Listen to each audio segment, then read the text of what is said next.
এবার এই 1 নং দ্বিঘাত সমীকরণকে ax² + bx + c = 0 দ্বিঘাত সমীকরণের সঙ্গে দ্বিঘাত সমীকরণ এর সঙ্গে তুলনা করে পাই। তুলনা করে কি পাবো?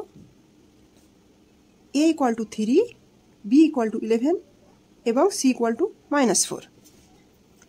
অতএব b² - 4ac = কি পাবো? b² মানে কি 11² -4 এর মান 3 আর c এর মান -4। এখান থেকে পাচ্ছি কত? 121 আর মাইনাস মাইনাসে প্লাস হয়ে হচ্ছে 48। এখান থেকে পাচ্ছি কত? 169।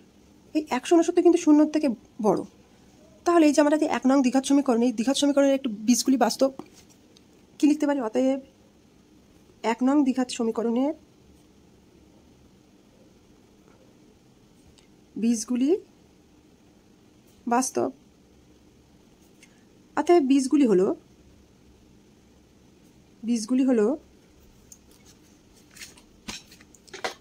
x = -b ± √b² - 4ac পুরোটার বাই 2a।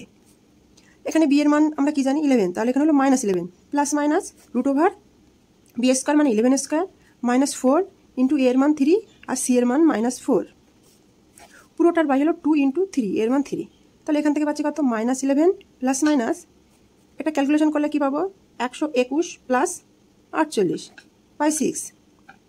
এখান থেকে পাবো 11 প্লাস মাইনাস √169 বাই 6। এখান থেকে পাচ্ছি -11 প্লাস মাইনাস 13 বাই 6।